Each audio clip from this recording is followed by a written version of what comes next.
As public frustration grows in China, the state intensifies campaign to silence online dissent. As floods, labor disputes, and other social tensions mount across China, the regime is stepping up efforts to suppress online discussion of incidents that could fuel public anger, according to regime insiders and residents. The insiders and residents spoke to the Epoch Times on condition of anonymity out of fear of reprisal. People who post or share videos showing alleged government failures in disaster relief, unpaid workers protesting for wages, homeowners defending their rights, or medical disputes risk being questioned by police, detained for up to 10 days, or, in more serious cases, facing criminal charges. The clampdown comes as local authorities grapple with severe flooding in parts of the country and face growing public criticism of emergency response efforts. A source from within the Chinese Communist Party told the Epoch Times that central authorities have recently ordered local authorities to strengthen both flood control efforts and stability maintenance measures, a term commonly used by the CCP to describe its domestic security and social control apparatus.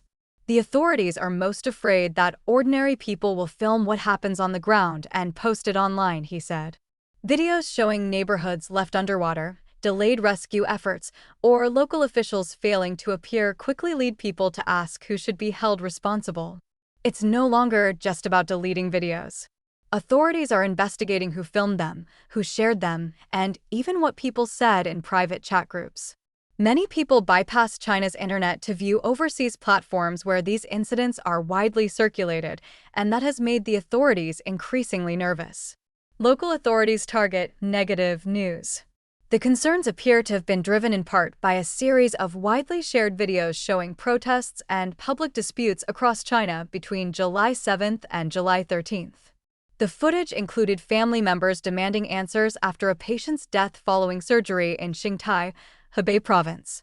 Relatives protesting after a villager died in an electricity-related accident, also in Hebei. High school students protesting shortened summer vacation. Construction workers in Guangxi climbing a bridge to demand unpaid wages, and migrant workers in Yunnan collectively seeking back pay. Some videos showed police detaining or restraining protesters.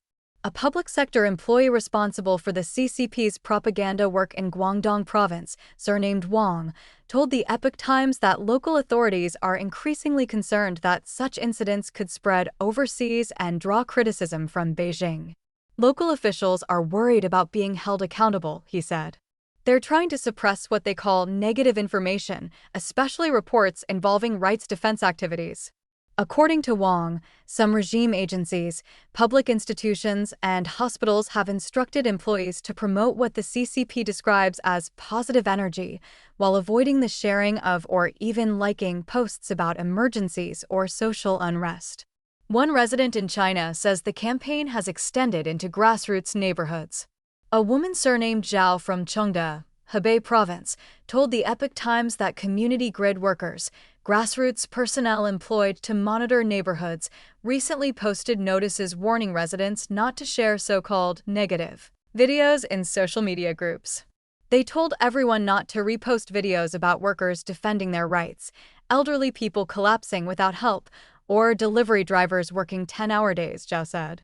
They warned that if you're caught, police will first talk to you, and if you don't comply, you could be detained.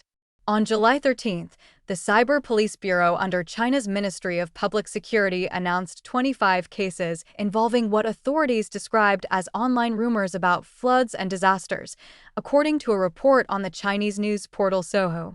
According to the announcement, 4 people were placed under criminal detention, 23 received administrative penalties, and multiple social media accounts were shut down. The regime also warned internet users against reposting, editing, or using AI to create what they called false disaster-related content.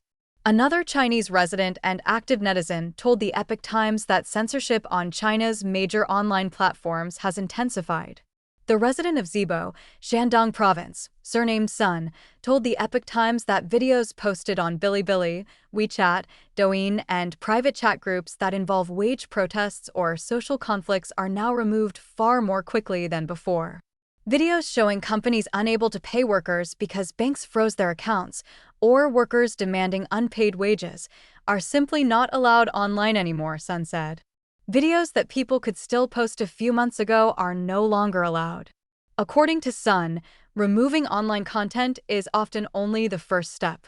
Police trace the original posters through account registration records, phone numbers, and chat histories, he said. Even if someone didn't participate in a protest, simply filming it, forwarding a video, or commenting in a chat group can lead to questioning or detention. Wu Ting contributed to this report.